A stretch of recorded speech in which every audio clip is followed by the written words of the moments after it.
look at it this way. Amazon, we say this all the time, Amazon didn't pay any taxes. Legally, they got away with not paying any taxes.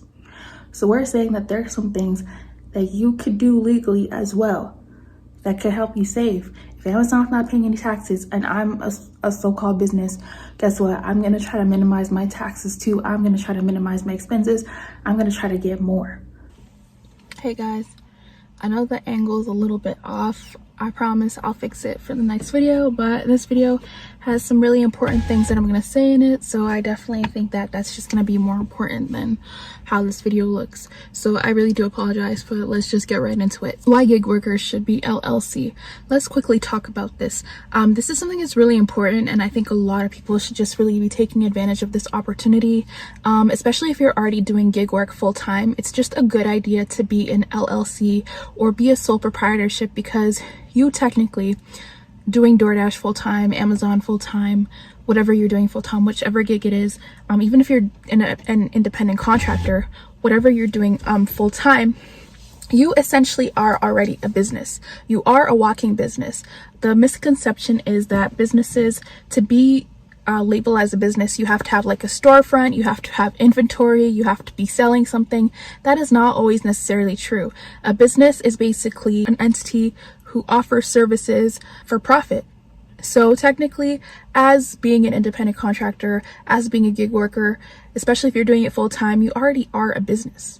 Okay, so what you need to do is you need to go ahead and register yourself. So if you're a sole proprietor, you would register your name.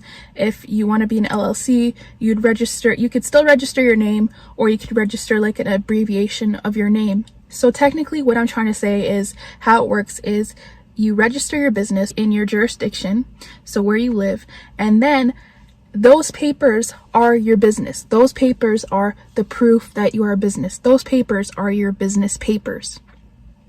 Okay, so for instance, if you do Uber full time, you are a business owner, because the things that you do, whether it be driving, whether it be writing off your car. Yes, I know someone who does Uber, he wrote off his whole car. Whether it be writing off traveling expenses, whether it be writing off your phone bill, whether it be writing off certain meals, there's just more things that you're able to write off and save money in your pocket. So you're still doing the same thing. You're not even necessarily earning more, but you are saving more and you are having more money at the end of the day, because you are writing more things off that are expenses. Because if I'm a self-walking business, that means basically 80% of the things that I do are things that are going to help me with my business, right? Like a lot of things that I'll do if I'm a self-walking business are things that technically can be counted as write-offs. So I'll even give another example. Recently, my phone was acting up. Yes, my iPhone was acting up. I was shocked because I just bought it. It was acting up, so I needed to take it to Apple. I took it to Apple. They said that they'd have it fixed in 4 days, and I was like, okay, but I still need a phone because I'm a business. You know, if I don't have a phone, I can't work.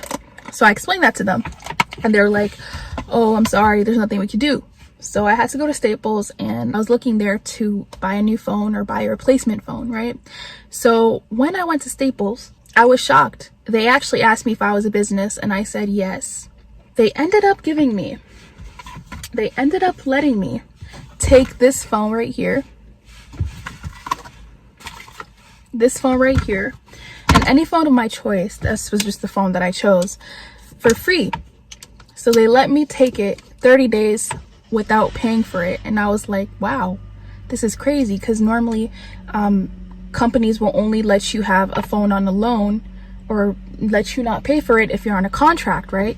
But they just said, no, you have a net 30 account, that's completely fine, you can take the phone, and in 30 days you can come back and pay for it, and it actually help your business credit. I was like, what? I was so shocked when I figured out that I could do that. Like, that was just really shocking and surprising. So that's just a personal example of when I realized that. I was like, wow. So other things that I do, I write off a lot of things. I write off a lot of my expenses. Like, I don't have a brand new car that I could write off, but I mean, if I was starting over, I definitely would think about doing that. And another thing is, these papers that I have, these business papers that I have, they're mine for the rest of my life.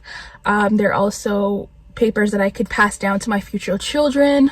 So there's just a lot of benefits of actually going forth and fully registering your business. As some of you guys have probably seen during this time when some of you guys were registering for SBA loans, like now you kind of see the importance of being registered. Like there's just certain things that can help you. Like I now have a business credit, and I use that business credit sometimes to pay certain bills like light bills, this bill, that bill, and it just makes everything so much easier and smoother. And honestly, I honestly cannot wait till tax time because all those write-offs will come back to me and it'll just be so worth it. So it's just something that you guys could think about. It's definitely nothing that you have to do, but some of us, that's how we're getting ahead. Some of us, that's how we're saving money. Some of us, that's how we're getting by. You see us do certain things and you'll be like, wait, what's going on? And that's what we're up to. That's what we're doing. So that's why some of us, we don't care about footing extra bills because we know that we can write it off at the end of the day because we are businesses, and what we're doing is we're just saving more money in our pockets. And I think that especially at a time like this, it's really smart to get started. So I'll make more videos about this, especially for certain gigs and how you can go about it and the benefits. And yeah, I just wanted to make a really quick video on that, and I am out. Okay guys, I'm suffocating, it's so hot, so I'm out. Bye.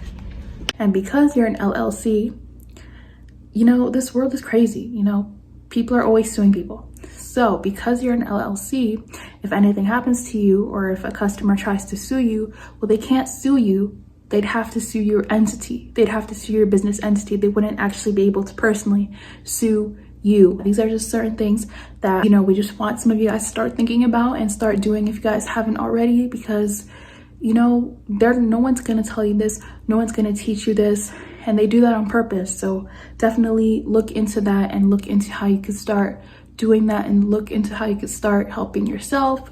And yes,